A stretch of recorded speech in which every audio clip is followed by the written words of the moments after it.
আসসালামু আলাইকুম।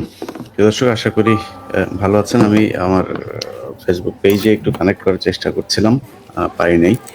যাই হোক, আমরা ইউটিউবেই দেখতে থাকি। বিষয় হলো, আজকে আপনাদের সাথে বিডিআর এর কিছু বিষয় নিয়ে কথা বলার কথা ছিল, এবং এর মাঝখানে আরো বেশ কিছু ঘটনা ঘটেছে। আপনারা জানেন, আজকে মেঘনা আলম নামে একজন দেহ ব্যবসায়ী, তার কথিত মডেল, যিনি কিনা আটক করেছে ডিবি, এবং ডিবি আটক করার পরে তাকে জেল হাজতে পাঠানো হয়েছে। তার সহযোগী আরেকজনকেও গ্রেপ্তার করা হয়েছে। সম্ভবত পুলিশ এখনো পর্যন্ত তাকে সোন অ্যারেস্ট দেখিয়েছে কিনা আমি জানি না। তার কাছ থেকেও গুরুত্বপূর্ণ কিছু তথ্য আপনারা নিশ্চয়ই কিছুক্ষণের মধ্যেই বা সকালের মধ্যেই আপনারা সেগুলো গণমাধ্যমে জানতে পারবেন। এখন প্রশ্ন হচ্ছে যে ডিবি প্রধান কে সরিয়ে দেওয়া হয়েছে তার পদ থেকে, সরিয়ে তাকে যুগ্ম কমিশনার হিসাবে পদায়ন করা হয়েছে। যদিও ডিবি প্রধানের পদে এখন পর্যন্ত কাউকে বসানো হয়নি। আমি আপনাদের একটা বিষয় জানিয়ে রাখি। খোদা বক্স চৌধুরী নামে একজন, যিনি ব্যাপক পাওয়ারফুল এই সরকারের, ওনার পরিচয়টা একটু আপনাদের দিয়ে রাখি। এবং ওনার কারণেই যতটুকু আমার কাছে তথ্য এসছে, যে তিনি মূলত আইজিপি, ডিএমপি কমিশনারদেরকে পাশ কাটিয়ে তারপরে তিনি তার ক্ষমতা বলে ডিবি প্রধানকে তার পদ থেকে সরিয়েছেন। তার ইন্টারেস্ট কি? এক নম্বর ইন্টারেস্ট হচ্ছে যে তিনি হচ্ছে সেই ব্যক্তি, আপনাদের মনে আছে কিনা, ওসি প্রদীপ যেদিন মেজর সিনহাকে খুন করেন, সেদিন একটা ফোন রেকর্ড ফাঁস হয়েছিল একজন কর্মকর্তার কাছে। তিনি ওসি প্রদীপ ফোন করে তারপরে বলছিলেন, স্যার আমি এখন কি করবো, স্যার আমাকে বাঁচান। তিনি বাঁচানোর আশ্বাস দিচ্ছিলেন। সেই ব্যক্তির নাম হচ্ছে আল্লাহ বক্স চৌধুরী। তো এই আল্লাহ বক্স চৌধুরী আর খোদা বক্স চৌধুরী, এই ভারতীয় দালালেরা এই জায়গায় এসে বসলো কিভাবে, আমার প্রশ্ন হচ্ছে প্রথমে সেইটা। সেই ওসি প্রদীপকে বানানো আল্লাহ বক্স চৌধুরীর ভাই খোদা বক্স চৌধুরী এখন, যিনি চিন্ময়কে আটক করলেন, সেই ডিবি প্রধানকে সরানোর জন্য তিনি উঠে পড়ে লেগেছেন। এবার আপনারাই বিচার করে দেখেন। প্রথম কথা হচ্ছে মেঘনা আলম, এটা খুব সেন্সিটিভ একটা ব্যাপার। কারণ মেঘনা আলম কাকে ব্ল্যাকমেল করেছে? সৌদি রাষ্ট্রদূতকে। সৌদি রাষ্ট্রদূতের কাছে 5 মিলিয়ন টাকা চেয়েছে। 5 মিলিয়ন টাকা আসলে ডলার কেউ আসলে এইভাবে চাঁদাবাজি করে না। তিনি পুলিশের কাছে এখন পর্যন্ত যে তথ্য, পুলিশ কনফার্ম হয়েছে 1.2 মিলিয়ন ডলার সেই ব্যক্তি দিতে রাজি হয়েছিল। তারপরেও তিনি অনর 5 মিলিয়ন ডলারই তার লাগবে। এরপরে বাধ্য হয়ে সৌদি সে রাষ্ট্রদূত পুলিশের দ্বারস্থ হন এবং কমপ্লেন করেন। সেই কমপ্লেনের ভিত্তিতেই মেঘনা আলমকে করা হয়। তো আমরা দেখেছি যে আসিফ নজরুলেরও খুব কষ্ট লেগেছে মেঘনা আলমকে কেন এত দ্রুত আটক করা হলো। তিনি বক্তব্য দিয়েছেন তাকে যথাযথ আইন মেনে তারপরে তাকে আটক করা হয়নি। আসিফ নজরুল এখন সবখানে খুব আইন খুঁজেন, শুধুমাত্র তিনি যে পদটাতে বসেছেন সেইখানে বেআইনিভাবে বসে। তো এখানে যেটা আসিফ নজরুলের এই বক্তব্যের পরে আমার যেটা মনে হয় সেটা হচ্ছে যে সৌদি রাষ্ট্রদূত বাংলাদেশে যদি কোনো বিপদে পড়ে, সৌদির সাথে বাংলাদেশের যদি কোনো সমস্যা হয়, সম্পর্কের যদি কোনো ধরনের খারাপ কোনো পর্যায়ে পৌঁছে, সেটাতে লাভবান হবে কারা? বাংলাদেশের সাথে সৌদি আরবের বিশাল শ্রমবাজার, সেই শ্রমবাজার যদি ধ্বংস হয়, তাহলে বাংলাদেশের শ্রমবাজার যদি পাঠানো যদি বন্ধ হয়, ভারত সেই সুযোগ নিবে, পাকিস্তান সেখানে লোক পাঠাবে, শ্রীলঙ্কা লোক পাঠায়। তাহলে আপনাদের বুঝতে হবে যে কাদের হয়ে তারপরে মেঘনা আলম এই সৌদি রাষ্ট্রদূতকে এভাবে জিম্মি করতে চেয়েছে, তাদের সাথে আমাদের সম্পর্ক নষ্ট করতে চেয়েছে। 1.2 মিলিয়ন ডলার মেঘনা আলমের মতো একজন মানুষ, খাট যোদ্ধার জন্য অনেক টাকা। তো তাদের মতো এই ধরনের আপনার কি বলে নিষিদ্ধ পল্লীর এরা আপনার 1.2 মিলিয়ন ডলার নেয় নাই, তাকে 5 মিলিয়নই দিতে হবে, এর জন্য প্রেশার দেওয়া তাদের সাথে। এটা কেন করা হয়েছে? এটা করার একমাত্র কারণ, যারা ভারতীয় চর এখনো পর্যন্ত এই সরকারের ভেতরে আছে, তাদের হয়েই তারা কাজ করছে, এবং তাদের কারণেই সৌদির সাথে আমাদের সম্পর্ক নষ্ট করতে চায়। এটা আপনাদেরকে জানিয়ে রাখলাম, শুধু এতটুকু বলি যে আমরা মনে করি যে ডিবি প্রধানের সবচাইতে বড়, যদি কারো কাছে কোনো সমস্যা থাকে, ডিবি প্রধানের ব্যাপারে কোনো কমপ্লেইন থাকতে পারে, সেটা তাদের ব্যাপার। কিন্তু আমি আমার জায়গা থেকে আমার যে সমস্যা ডিবি প্রধানের, মনে করেন ডিবি প্রধানের যদি নাকি কেউ কোনো সমস্যা পেয়ে থাকে, ডিবি প্রধানের জায়গায় আরেকজন আসবে, একজন আল্লাহ নিজে দুনিয়ায় পাঠাবেন, নবুয়ত নিয়ে আসবেন, আর তিনি এসে ডিবি প্রধানের পদে বসবেন। এরকম একজন যদি পান তাহলে বসায় দেন। কিন্তু ডিবি প্রধানকে আমি জাজ করি যেটা দিয়ে, সেটা হচ্ছে এই ডিবি প্রধান তিনি, যিনি কিনা চিন্ময় এই কৃষ্ণকে আপনার আটক করেছে। ভারতীয় দূতাবাস, ভারতীয় পররাষ্ট্র মন্ত্রণালয়ের সব জায়গা থেকে চাপ দেওয়ার পরেও এই চিন্ময়কে এই ডিবি প্রধান আটক করেছেন। সেই ঘটনার পর থেকে ডিবি প্রধানের ছেলেমেয়েরা এখন পর্যন্ত স্কুলে যেতে পারেন না। তো এই ঝুঁকিগুলো তো তারা নিয়েছে। মেঘনাকে তো আটক করেছে, 2 দিন আগে মোর্শেদকে আটক করেছে তো 2 শতাধিক এমপি, মন্ত্রী, সাবেক সচিব, সাবেক ভিআইপি লোকজনকে আটক করেছে এই ডিবি প্রধান থাকা অবস্থায়। তো এটা জানিয়ে রাখলাম আর কি, দেশের মানুষের জানা উচিত। আমাদের কথায় হয়তো অনেক কিছু হবে না, আমরা বলাতে হয়তো অনেক সময় উল্টোটাও হবে, আপনাদের জানিয়ে রাখলাম। এটা জেনে রাখা উচিত যে কারা কি করছে, কারা সরকারের ভেতরে কি চাচ্ছে। সেটা কয়দিন পরে দেখবেন যে চিন্ময় ছাড়া পেয়েছে, হ্যাঁ। এবং গত 2 দিন আগে আপনারা দেখেছেন যে ওই যে সাজ্জাদের স্ত্রী, যিনি কিনা ফেসবুকে এসে সরাসরি আসিফ নজরুলের আইন মন্ত্রণালয়ের সবার গালে চর মেরেছিল যে টাকা দিয়ে তারপরে সে বের হয়ে আসবে, তার সেই মহিলা কিন্তু কয়েকশো সিরিয়াল ওভারটেক করে তারপরে তার শুনানি করিয়ে তিনি বের হয়ে গিয়েছেন। এগুলো হচ্ছে দেশে। আমার লাইভের আজকের অংশটা আসলে এইটা না, আমি যে বিষয় নিয়ে কথা বলতে চেয়েছিলাম আজকে সেটা হচ্ছে বিডিআর। তো বিডিআর এর বিষয়টা নিয়ে আমি আমার ফেসবুক পোস্টে বলেছিলাম যে সেনাবাহিনী যদি মনে করেন যে বিডিআর এর, আমি মনে করি না যে বিডিআর এর এই যে জামিন শুনানিটা বন্ধ হয়ে আছে, এটা মানে কোনো জজ বা এই মানে বিচারের সাথে সংশ্লিষ্ট যারা তারা করছে বলে আমার মনে হয় না। তাদেরকে কোনো একটা জায়গা থেকে চাপ দেওয়া হচ্ছে যাতে জামিন আদেশটা দেওয়া হচ্ছে না। আমি আপনাদেরকে একটা জিনিস মানে একদম ছোট করে জানিয়ে রাখি, আপনাদের বুঝতে সুবিধা হবে। বিডিআর এর যে সদস্যরা যাদেরকে জেলখানায় নেওয়া হয়েছে, এই ব্যক্তিদের ভেতরে মনে করেন আমরা শেখ হাসিনার বিচার মানি অথবা শেখ হাসিনার বিচার মানি না। আমি দুইটা দিকেই, দুই যুক্তিতে আপনাদের সামনে উপস্থাপন করছি। আপনাদের যেটা মনে হয় আপনারা সেটা জবাব দিয়েন। প্রথম হচ্ছে, আমি শেখ হাসিনার বিচার মানি না। যদি বিচার না মানি, শেখ হাসিনাকে যদি আমি বিশ্বাস না করি, তাহলে শেখ হাসিনার সময়ে যারা আটক হয়েছে তারাও নির্দোষ। একবারে মানে খুব সহজ ভাষায়, আচ্ছা মনে করেন তারা নির্দোষ না সবাই, কেউ কেউ হয়তো দোষী আছে, আচ্ছা সেইটাও নতুন করে তো তদন্ত হতে হবে। সেই তদন্তের জন্য একটা কমিশন তৈরি করা হয়েছে।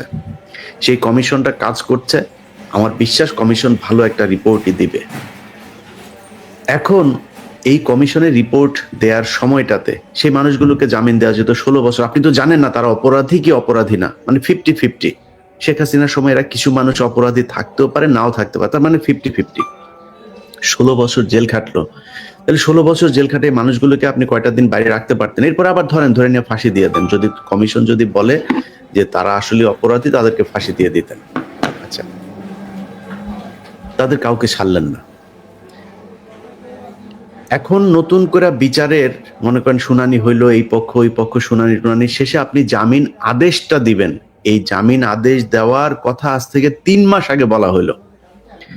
এরপরে বিচারকের একদিন পাতলা পায়খানা, একদিন পিরিয়ড, একদিন এক এক জিনিস হচ্ছেন ওনার। এই বিচারকের এক এক সময় এক এক অসুস্থতা নিয়ে তিনি ঠিক শুনানির আগের দিন, মানে শুনানির দিন সকালবেলা জানিয়ে দিচ্ছেন যে তিনি আসতে পারবেন না, তিনার পাতলা পায়খানা হয়েছে। বাংলাদেশে 5 তারিখের পরে এই বিডিআর এর সাথে যে মশকরা করা হচ্ছে, এই মশকরা আর কোন সেক্টরে করা হয় নাই। এত মশকরা আর কোথাও করা হয় নাই। আপনি মনে করেন শেখ হাসিনার বিচার আপনি মেনে নেন, মেনে নিয়ে তারপরে তাদেরকে আটকায় রাখছেন, কারণ শেখ হাসিনা বলেছে, শেখ হাসিনা আপনাদের আম্মা হয়, আপনার আম্মার কথা শুনে আপনি তাদেরকে জেলখানায় রাখবেন। আচ্ছা, শেখ হাসিনা বলে গিয়েছিল যে এইখানে খালাস পেয়েছে যে কজন, 278 জন প্রায়। এই যে 278 জন খালাস পেল, আচ্ছা খালাস পাওয়ার পরে তাদেরকে আপনি কোন আইনে আটকে রাখছেন? তাদেরকে তো ছাড়বেন, মনে করেন আপনি শেখ হাসিনার বিচার মানেন, সেই মানুষগুলোকে ছাড়েন। সেগুলোর মধ্যে মনে করেন আপনি ছাড়বেন না, সেখান থেকে অর্ধেক ছাড়লেন, 177 জন 178 জনকে ছাড়লেন, বাকি লোকগুলি কি সমস্যা করলো? কোন কারণে আপনি তাদেরকে আটকায় রাখলেন? এর মাঝখানে 3-4 জন বিডিআর এর সদস্য মারা গেল, এই মৃত্যুর দায় আপনি নেবেন? আমি ফেসবুকে ওই দিন যখন কিনা 10 তারিখে দেখলাম যে তাদের এই জামিন আদেশটা হবে না, এত খারাপ লাগলো বিশ্বাস করেন। মানে মাঝে মধ্যে মাথা এত গরম হয়ে যায় যে যা মনে চায় তাই বলে ফেলে। তো সেনাবাহিনী তো বুঝেন না, কেয়ার করার ব্যাপার আছে, তো এরা তো বিশাল পাওয়ারফুল, এদের কোনো পাপ নাই। সেনাবাহিনী পৃথিবীতে, বাংলাদেশের সেনাবাহিনী বিশেষ করে এরা আসছেন, এরা আল্লাহর থেকে এক একজন জান্নাতের সুসংবাদ নিয়ে আসছেন, এই নিয়ে এসে তারপরে আপনার দুনিয়ায় কয়দিন থাকবেন আবার জান্নাতে চলে যাবেন। এটা হচ্ছে বাংলাদেশের সেনাবাহিনী, আর এদের কোনো পাপ নাই। আজকে কিছু কথা বলি, বলে তারপরে বাকি কথা যারা যারা সাক্ষী প্রমাণ এদেরকে সহ তারপরে আপনাদের সামনে নিয়ে আসব। আচ্ছা, প্রথম প্রশ্ন হচ্ছে, আপনারা যারা আমার প্রথম পর্বটা দেখেছেন, সেখানে আমরা একটা জায়গা থেকে শুরু করেছি, পেছনের একটা জায়গা বাদ দিয়ে পরের আরেকটা জায়গা বাদ রেখে মাঝখানের একটা জায়গা আপনাদেরকে শুনিয়েছি। আপনাদের কারো কি মনে হয় যে বিডিআর এর সৈনিকেরা পিলখানা হত্যাকাণ্ডের সময় তাদের যে আচরণ দেখিয়েছে, আমরা তো দেখেছি, মানে একেবারে বিদ্রোহ যে হয় নাই তা তো না, পিলখানায় সেদিন বিদ্রোহ একটা হয়েছে, বিদ্রোহ উস্কে দিয়েছে কারা, বিদ্রোহের আগে পরে কি করার পরিকল্পনা ছিল, কারা কি চেয়েছে সেটা পরের কথা, কিন্তু বিদ্রোহ তো একটা হয়েছে, এটাও সত্যি কথা। আপনার সেদিনের ফুটেজ গুলো যদি দেখেন, অনেক বিডিআর এর সৈনিক তারা অনেকে মুখ খুলে রেখেই কথা বলেছেন। তো ভারতীয় বাহিনী হলে তো আর মুখ খুলে কথা বলতো না, যারা কিনা এসে ওই যে পিক আপে করে এসে গুলি টুলি করে চলে, তাদের সবারই মুখ ঢাকা, তাদের চেহারা কেউই চেনে না। তো যারা কিনা মুখটুক খুলেই তারপরে প্রতিবাদ, এবং সেই প্রতিবাদগুলো তাদের কি, অপারেশন ডাল ভাত। তারপরে বিডিআর এই সেনাবাহিনীর অফিসারদের অনেকের বউয়ের ব্যাপারে কথা বলেছে, বউদের পেন্টি ধোয়াইতেও বিডিআর কে ইউজ করা হয়, এরকম মানে অভিযোগও আছে। কিছু হইতে না হইতে পাশার মধ্যে লাথি মারা, গালাগালি করা। সেনাবাহিনীর অফিসার এগুলো যারা জান্নাত থেকে এসছেন, আবার জান্নাতে উঠা যাবেন। বিডিআর এর সৈনিক গরিব মানুষ, কয় টাকা বেতন পায়, তাদেরকে অপারেশন ডাল ভাতে আপনারা নিয়ে গিয়েছিলেন, ওদের টাকা দিয়েছিলেন? সে টাকা ফেরত দেওয়া হয়েছিল? পিলখানার যে ঘটনা, ওই ঘটনার দিন পর্যন্ত তাদেরকে টাকা পয়সা দেন নাই, কিছুই দেন নাই, খুব তো তাদের ছিল। আচ্ছা, এখন ওনারা বিডিআর এর দোষ দেয়। বিডিআর এর যে দোষ দিবেন, বিডিআর এর আপনার যে সিকিউরিটি সেল আছে, তারা কিন্তু আপনার এই তথ্য জানিয়েছিল যে বিডিআর এর কিছু সদস্য এরকম তারা বিদ্রোহ করবে, তারা এরকম পিলখানার দরবারের দিন এই করবে। জানানোর পরে সেনাবাহিনী কিছু করে নাই। কারণ কি? কারণ ওই যেই পক্ষটা আপনার এগুলো করতে চেয়েছে, সেনাবাহিনীর ওই অফিসার গুলো তাদের সাথে, কারণ তাদের সাথে কে কে সম্পৃক্ত বলি আপনাদের। কর্নেল মুজিব, আমরা তো স্যাড মিউজিক লাগায়া কর্নেল মুজিব টুজিব, তারপরে বিডিআর এর যিনি ডিজি আছেন শাকিল সাহেব, শাকিল, আমি আপনাদেরকে ভাই বহুবার সময় দিয়েছি, বহুবার বলেছি যে এসব কথাবার্তা বলবো না, বলতে চাই না, আপনারা আপনাদের কাজ করেন নাই। আপনারা যদি মনে করেন যে বিডিআর এর লোকজনের সব ফাঁসি দিয়ে দিবেন, ফাঁসি দিয়ে দেন, যান, আপনাদের যা মনে চায় করেন। এই কর্নেল মুজিবের স্ত্রী, এমন কোনো ধান্দাবাজি নাই যেটা সে করে না। যেই colonel Shakil, major general Shakil BDR এর ডিজি, তার স্ত্রী পিলখানার ভেতরে মদ নিয়ে মাতাল হয়ে এক দিন এক একজনের সাথে উলঙ্গ হয়ে পড়ে থাকতেন। বিডিআর এর টাকা পয়সা আত্মসাতের সাথে এই মেজর জেনারেল ডিজি শাকিল তিনি জড়িত। 600 কোটি টাকা পাচার হচ্ছিল বিমানবন্দরে, সেই টাকা ধরার পরে সেই টাকা আবার ফের বিমানবন্দর কাস্টমস যখন কিনা ইমিগ্রেশন যখন তাদেরকে ধরার পরে এই জেনারেল মঈন সরাসরি হস্তক্ষেপ করেন, হস্তক্ষেপ করে সেই টাকা নিয়ে আসেন, বিমানবন্দরকে বলে আসেন এটা মিডিয়া টিডিয়া কোথাও করার দরকার নাই, এটা সেনাবাহিনীর টাকা, আমরাই পাঠাচ্ছিলাম, এটা নিয়ে আমরা দেখছি। সেই টাকা নিয়ে তারপরে দরবার হয় হচ্ছে কক্সবাজারের এক হোটেলে। সেই হোটেলে সেনাবাহিনীর অফিসারদের ভেতরে হাতাহাতি পর্যন্ত হয়েছে। সবশেষ সেই টাকা আর বিডিআর এর ডিজিকে দেওয়া হয় নাই। সেই টাকা আত্মসাৎ করে মঈন, কর্নেল মুজিব, তারপরে লেফটেন্যান্ট কর্নেল ওর নাম কি শামস, এদের একটা গ্রুপ মিলে তারপরে এদেরকে হত্যা করে। এই গ্রুপটার সাথে যে দ্বন্দ্বটা, এই দ্বন্দ্বটাকে কাজে লাগিয়েই ভারত দেখলো যে এই যে এদের মধ্যে একটা লেগেছে, সো এটা একটা সুযোগ, এটা কাজে লাগানো যায়। তখন এই কর্নেল মুজিব, যে মুজিবকে মারা হয়েছে, এই মুজিব কিন্তু এই হত্যাকাণ্ডের সাথে জড়িত। সে জানতো এদেরকে হত্যা করা হবে, কিন্তু তাকে যে হত্যা করা হবে সেটা সে জানতো না। কারণ ভারত ওদের ভেতরে দ্বন্দ্বকে কাজে লাগিয়ে তারপরে দুই পক্ষের ভেতরে আপনার ঢুকে গিয়েছে। এখন ঢুকার পরে ভারত চায় যে আরো অনেককে হত্যা করা হোক, তাদের তো আরো কিছু ওই যে রৌমারি কিছু জায়গা আছে না, সেগুলো তারা চায় যে তাদেরকে এখানে আনা হোক, তাদেরকে নিয়ে এসছে। ঠিক পিলখানার হত্যাকাণ্ডের 2 মাসের ভেতরে আপনি দেখবেন যে যেই পদায়নগুলো করা হয়েছে, ট্রান্সফারগুলো করা হয়েছে, এখান থেকে অনেককে সরানো হয়েছে, অনেককে ঢুকানো হয়েছে। কর্নেল গুলজার সহ আরো অনেক দেশপ্রেমিক যেসব অফিসার আছে তাদেরকে এখানে ঢুকানো হয়েছে। এটা হচ্ছে ভারতের পলিসি, ভারতের পরামর্শে এটা করা হয়েছে। আর কর্নেল মুজিব এই পুরো কনস্পাইরেসি যেটা হয়েছে, আপনার বিডিআর এর যে সোলজাররা ছিল তাদের সাথে, তারা একটা কনস্পাইরেসির সাথে ছিল। তারা কিসে ছিল? তাদেরকে বলা হয়েছিল যে পিলখানায় একটা বিদ্রোহ হবে, দরবার শুরু হবে, দরবার শুরু হওয়ার পরে তোমরা যাবা, গিয়ে তারপরে বলবা যে আমাদের এই দাবি, এই দাবিগুলো মানতে হবে, না মানলে আমরা ডিজিকে মেরে ফেলবো, অফিসারদের একটাও যেতে দিব না। ব্যারিস্টার তাপসের বাসায় একটা মিটিং হয় 2008 সালে নির্বাচনের আগে। সেই মিটিং এর ভেতরে শেখ হাসিনা নিজে তাদের সাথে ফোনে কথা বলেছেন এবং এই বিডিআর এর যে সদস্য তাদেরকে আশ্বস্ত করেছেন যে তোমরা যা আমাদের এই তাপস এবং নানক যে আদেশ দিবে তোমরা এই আদেশ অনুযায়ী কাজ করবা। আমি যখন কিনা তোমরা বিডিআর এর ডিজিকে ধরবা, গান পয়েন্টে নেয়ার পরে আমি তারপরে কিছুক্ষণ পরেই যাব পিলখানায়, গিয়ে তোমাদের সব দাবি দাওয়া মেনে নিব এবং এই বিডিআর অফিসারদেরকে আমি সাথে করে নিয়ে আসবো। এরপর থেকে তোমরা স্বতন্ত্র একটা বাহিনী হবা, এখানে আর্মির অফিসারদের আর কোনো থাকবে না।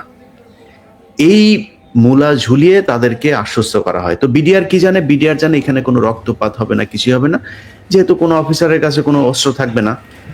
বিডিআর এর সদস্য একটা অস্ত্র নিয়ে যেয়ে তাদেরকে জিম্মি করবে, তাদেরকে শেখ হাসিনা এসে নিয়ে যাবে, দাবি দেওয়াই হবে, বিডিআর এর অধীনে বিডিআর চলবে। এই হচ্ছে বিডিআর জানে। বিডিআর কে কিন্তু কোনো হত্যা কাণ্ড, কোনো কিছুর ব্যাপারে তাদেরকে জানানো হয়নি এবং বিডিআর এর কেউ এটার ব্যাপারে জানে না। জানে কারা? এই কর্নেল মুজিব সহ এই কয়েকটা, এই যে শামস টামস, এরা জানে। এখন এদের উদ্দেশ্য কি? এদের উদ্দেশ্য হচ্ছে ওই যে আপনার এই যে 600 কোটি টাকা অপারেশন ডাল ভাতের মেরে দেওয়া যে টাকা, সেই টাকা নিয়ে দ্বন্দ্ব, যাতে বিডিআর এর ডিজি সহ এরা যাতে এটা দাবি করতে না পারে, এটা নিয়ে যাতে আর কোনো ঝামেলা না করে, পুরো টাকাটা তারা আত্মসাৎ করার জন্য একে মারতে হবে।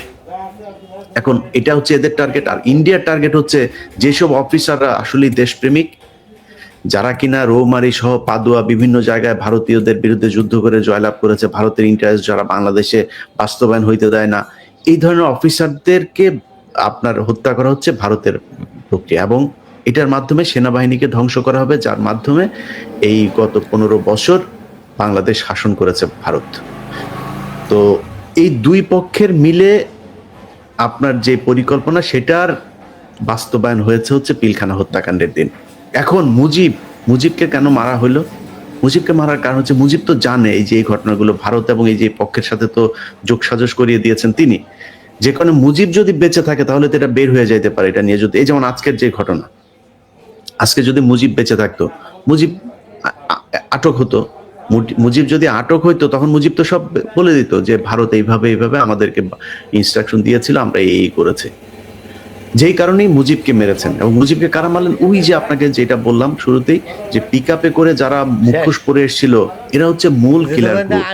এই গ্রুপটাকে দিয়ে মারা হয়েছে, তাদেরকে কিছুক্ষণ পরেই আবার ভারতে পাঠিয়ে দেওয়া হয়েছে। এটা প্রফেশনাল এই গ্রুপটা। যাদের গুলিতে অনেক বিডিআর এর সদস্য আহত হয়েছেন, মারা গিয়েছেন। বিডিআর কিন্তু সেদিন 9 জন মারা গিয়েছেন, এটা কেউ বলে না। 9 জন বিডিআর মারা, তারা কেন মারা গেলেন? তারা তাদেরকে বাঁচাতে গিয়েছিলেন। এবং ওই যে ওই গ্রুপটা যারা কিনা মারতে এসেছিল, তারা তো সবাইকে চেনেও না, যারা গুলি করেছে যারা যারা ছিল সবাইকে মেরে ফেলেছেন। আচ্ছা, তার মানে হচ্ছে বিডিআর এর ভেতরে একটা ক্ষোভ ছিল, যেই ক্ষোভের কারণেই তারা চেয়েছিল আর্মি অফিসার যেন এখানে না থাকে। তাদের সেই ক্ষোভ কি শোনা হয়েছে এখন পর্যন্ত? তারা যে অভিযোগগুলো করেছে সে অভিযোগগুলো কি সব মিথ্যা কথা? যদি মিথ্যা না হয় সেটার জন্য কিচ্ছু করা হলো না। তাদের পোশাক পাল্টাইলেন, তাদের নাম পাল্টাইলেন, তাদের জেলে নিলেন, ফাঁসি দিচ্ছেন, মেরে ফেলছেন, নির্যাতন করে মারলেন। আমি গ্যারান্টি দিয়ে বললাম, বাংলাদেশের প্রতিটা মানুষকে, আপনার এলাকায়, আপনার বাড়ির আশপাশে, আপনার জেলায়, আপনার পরিচিত কোথাও যদি শোনেন বিডিআর এর কোনো সদস্য আছে যিনি জেল খেটেছেন, গিয়ে দেখেন সবার এই পায়ের কোমরের নিচে যদি আপনি যান, সবার পায়ের এই এই এই এই এই হাড়ের ভেতর দিয়ে ড্রিল মেশিন ঢুকানো হয়েছে। যান সবার কাছে যায় দেখেন, আপনাকে দেখাবে। আমার কাছে অনেকগুলো ছবি আছে। এই এই সোশ্যাল মিডিয়ার যে রেস্ট্রিকশনস, এগুলোর কারণে এগুলো দেখানো যাবে না। এরকম অবস্থা, মাংস কাটা কেটে সেটার ভেতর ঢুকে অন্তত 50% বিডিআর এর সদস্য তাদের যৌন শক্তি শেষ করে দেওয়া হয়েছে এই আর্মিরা নির্যাতন করে। তাদের কোনো বিচার হবে না? আপনারা সব সহি হয়ে গেলেন, আপনাদের নিয়ে কিছু বলা যাবে না।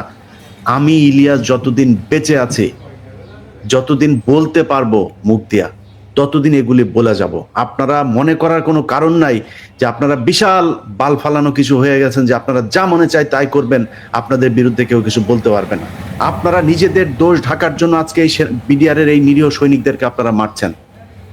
খোঁজ নেওয়া যায়, দেখেন কেন এই কথাগুলো কেন বলি। আমার তো এখন সরকারের সাথে আসলে এই সেনাবাহিনী এত প্রভাবশালী, এদের সাথে তো এই দ্বন্দ্ব বাজানোর দরকার নেই। আর ভাই, এখান থেকে বের হইতে পারি না। আপনি এই পরিবারগুলোর কাছে যান, পরিবারগুলোর অবস্থা দেখেন। এক একটা পরিবার না খায় মরছে, বউ নাই, বাবা মা মারা গিয়েছে, ভাই বোন খবর নেয় না, জেলখানায় কোনো খোঁজ নাই, ওষুধ খাওয়ার পর্যন্ত কোনো ব্যবস্থা হয় না এই জেলখানার ভেতরে। গত 5 তারিখের পর থেকে তাদের সাথে কিছুটা নমনীয় অবস্থায় আছে জেল কর্তৃপক্ষ। এর আগে তাদের চিকিৎসা হইলে এমন ভাবে তাদের চিকিৎসা প্রক্রিয়া নেওয়া হইতো। ওইখানে একজন ডাক্তার ছিল, এই ঘটনার সাথে হাসপাতালের যে চিকিৎসক তাদের চিকিৎসা দেয় নাই, সে দায়ী। এই হাসপাতাল এই এই 25 তারিখের পর থেকে যত কয়জন আপনার বিডিআর এর মারা গিয়েছে, এদেরকে যে ডাক্তারের সার্টিফিকেট, আপনার পোস্টমর্টম সার্টিফিকেট, এদেরকে যে ডাক্তারের কাছে নিয়ে যাওয়া হইতো, যে হাসপাতালে নিয়ে যাওয়া হইতো, সব কয়টা এই কিলিং এর সাথে জড়িত। এগুলো কমিশনের তদন্তে বেরিয়ে আসবে। আপনারা বাঁচতে পারবেন না, তো আপনারা চাইলেও বাঁচাইতে পারবেন না। আর আমার কথা হইলো যে ভাই, আরে ভাই, আপনারা সেনাবাহিনী, আপনারা তো দেশপ্রেমিক, আপনারা অনেক ভালো, দুদকের চাই অনেক ভালো, পুলিশের চাইতে অনেক ভালো, বিজেপির চাইতে অনেক ভালো, অনেক ক্ষেত্রে আপনারা অনেক ভালো। আমরা আপনাদেরকে ভালোবাসতে চাই। আপনারা কি চান? আপনারা আসলে মানুষের ভালোবাসা পাইতে চান। আপনাদেরকে বারবার বলা হচ্ছে, আপনি এই দায় নিচ্ছেন কেন? আপনি তো পিলখানা হত্যাকাণ্ডের সাথে জড়িত না, আপনি তাদের টর্চার করেন নাই। আপনারা এখন যে অফিসারগুলো আছেন, ওয়াকার থেকে শুরু করে এখন এই যারা আছেন, আপনারা তো এটার সাথে জড়িত না। তো সমস্যা কি? আপনারা এটা দায় নিচ্ছেন কেন? আপনারা সেনাবাহিনীর সবাইকে বাঁচাইতে চাচ্ছেন কেন? আপনারা সেনাবাহিনীর কিলারদেরকে বাঁচাবেন, আপনারা এই যারা সেনাবাহিনীর অফিসারদেরকে যারা গুম করলো, জেলে পাঠাইলো, বিদেশ পাঠাইলো, চাকরিচ্যুতি করলো, তাদেরকে বাঁচাইতে চান কেন? আপনাদের এখন যারা আছেন, তারপরে আপনাদেরকে নিয়েও কিছু বলা যাবে না। সেই দিন বাংলাদেশে নাই তো। আপনারা সেনাবাহিনী নিয়ে কিছু বললে আপনি উঠায় নিয়ে যাবেন, সেই দিন নাই ভাই। এখন বহু মাধ্যম আছে, যে মাধ্যমে মানুষ এগুলো বলে ফেলবে। সো এখান থেকে বাঁচতে পারবেন না। আপনাদেরকে আমি বৃহস্পতিবার যখন এটা হলো, আমি বললাম যে রোববারের ভেতরে তাদের কি করবেন। আপনি জামিনাদেশ দিচ্ছেন না। আরে ভাই, একজন আইনজীবীর কাছে জিজ্ঞেস করেন, ন্যূনতম আইন সম্পর্কে যেমন এরকম একটা মানুষের কাছে জিজ্ঞেস করেন, একটা মানুষের জামিন আদেশ দেওয়ার জন্য 3-4 মাস তাদেরকে ঘুরানো যায় কি না। একজন আইন সম্পর্কে মিনিমাম ন্যূনতম জ্ঞান যারা আছে, আপনি জিজ্ঞেস করেন একজনের কাছে, এটা করা যায় কিনা। আপনি তাদেরকে আটকায় রাখতেছেন কিসের জন্য? তাদেরকে বাঁচাইতে চান। 7 মাস 8 মাস হয়েছে বিডিআর এর জন্য এই দেশ স্বাধীন হয় নাই। আপনার কি বিশ্বাস হয় না? আল্লাহর কসম করে বললাম, আল্লাহর কসম করে, যতটুকু এদের ব্যাপারে জেনেছে, এই এই এই মুহূর্তে জেলখানায় যে মানুষগুলো আছে, যদি কম হয়, যদি একদম কমও হয়, ৮০% মানুষ নির্দোষ, একদম নিষ্পাপ, কিচ্ছু জানে না। এবং কত শুধু নিষ্পাপ যে তা না, এরা প্রচন্ড কি বলবো যে মানে অন্যায়ের সাথে মানে কোনো ধরনের আপোষ তারা করে না। কেন জানেন? বিডিআর এর ভেতরে অনেক সাক্ষী আছে। এই বিডিআর এর দুইটা গ্রুপ আছে, কিন্তু একটা কল্যাণ পরিষদ, আরেকটা আবার আছে যেটাকে ওরা বলে সাক্ষী গ্রুপ। এই সাক্ষী গ্রুপ হচ্ছে বিডিআর এর যারা সাক্ষী দিয়েছে। সাক্ষী কারা দিয়েছে জানেন? সাক্ষী দিয়েছে, হ্যাঁ আমি দেখেছি হচ্ছে গিয়ে বিডিআর এর 3 নাম্বার গেটের ওইখানে একজন দাঁড়িয়ে ছিল, উনি 5 নাম্বার গেটের ওইখানে দাঁড়িয়ে থেকে তারপরে দেখেছেন উনি ওইখানে বসে একজনকে গুলি করছেন। তো 3 নাম্বার থেকে 5 নাম্বার গেটের দূরত্ব কতটুকু, এটা যায় খোঁজ নেন। হোটেল আম্বালার সামনে থেকে তিনি দেখেছেন দরবার হলের ভেতরে তিনি করেছেন, আরেকজনকে মারছেন, এক নারীকে ধর্ষণ করছেন। এই হচ্ছে সাক্ষী। এই সাক্ষীর ভিত্তিতে বিডিআর এর বিচার হয়েছে। এখন এই যে বললাম যে এরা শুধু নিষ্পাপ না, এরা প্রচন্ড দেশপ্রেমিকও, অন্যায়ের সাথে আপোষ না করা মানুষ। কারণ হচ্ছে এই মানুষগুলোকে আপনার করা হয়েছে কি, এই মানুষগুলোকে বলা হয়েছিল আপনারা সাক্ষী দেন, আপনারা সাক্ষী দিলে আমি আমার প্রথম পর্বে আপনারা দেখেছেন তো যে জিজ্ঞাসাবাদের ওইখানে কি কি জিজ্ঞেস করা হয়েছে, কি বলা হচ্ছে। যাদেরকে বলা হয়েছে যে আপনারা সাক্ষী দেন, সাক্ষী দিলে কিছু বলেন, যে সাক্ষী দিতে রাজি হয়নি সে বলে আমি দেখি নাই, আমি দূর থেকে। আরে ভাই ছুটিতে ছিল, পিলখানায় ছিলই না, ছুটিতে ছিল। সে এখন ফাঁসির আসামি, জানেন আপনি? খোঁজ নেন, যান, যাবজ্জীবনের আসামি, খোঁজ নেন। ছুটিতে থাকা মানুষ, ছুটিতে ছিল, চাকরি চলে গিয়েছে, 5 বছর 6 বছর জেল খেটে তারপরে বসিয়ে রেখেছে, নির্দোষ, চাকরি ফেরত পায় নাই। এটা কোন আইন? এ কোন আইন হইলো নাকি? তো আপনার যদি মনে হয় এইসব দেখে আমাদের গায়ে আগুন জ্বলবে না, তাহলে তো আর গত 15 বছর আমরা চুপ করে থাকতাম। আমার সমস্যা ছিল কি? আমি 2014 সালের 5 জানুয়ারি নির্বাচনে যদি শেখ হাসিনার সাথে এই এই গ্যাঞ্জামে না যাইতাম, যদি এই নির্বাচনের দিন অন্য, আমার তো ডিজিএফআই নিয়ে গিয়ে তার বলেছে যে প্রথম যখন ফোন করেছে সকাল 9টায় লাইভ করি, 11টায় ফোন করেছে আবার এই এই যে কমান্ডার, তখনকার ক্যাপ্টেন হচ্ছে সোহেল, বলতেছে যে আপনি এইসব দেখাচ্ছেন কেন, ভোট কেন্দ্র খালি, কুকুরের ছবি, এই সে এগুলি দেখাচ্ছেন কেন, আপনি মানুষজন ভোট দিতে যাচ্ছে তাদেরকে দৌড়ায় দৌড়ায় ধরছেন, এরকম করছেন কেন? আমি বললাম যে এগুলি তো হচ্ছে ভাই, তাহলে কি করব? আমি যখন ভোট কেন্দ্রে ঢুকছি তখন সে দৌড় দিচ্ছে, আমি তার পেছনে পেছনে, আমার তো ইয়েটা লাগবে, আমার তো সে তার হাতে কি ওটা তো লাগবে আমার, আমি তার মারতে যাইনি, আমি তো এটা আনতে গিয়েছি। তা আমি কি করবো? যা হচ্ছে সেটাই তো দেখাচ্ছে। অন্য টেলিভিশন পত্রিকাগুলো যা করে আপনি দেখেন না, আপনি খালি এগুলি দেখাচ্ছেন, 21 টিভি ছাড়া আর অন্য কিছু না, কেউ নাই নাকি? তারপরে অন্য কে কি দেখে সেটা তার ব্যাপার, আমি কি দেখি সেইটা আমার ব্যাপার। আমি আমার টেলিভিশন সেটাই চালাবে যেটা আমি দেখছি, আমি তো আরেক টেলিভিশনের রিপোর্টারের করবো না। তো সেগুলি যদি অন্য টেলিভিশনের মতো করেই চলতাম, তাহলে তো আমার মামলা খাইতে হয় না।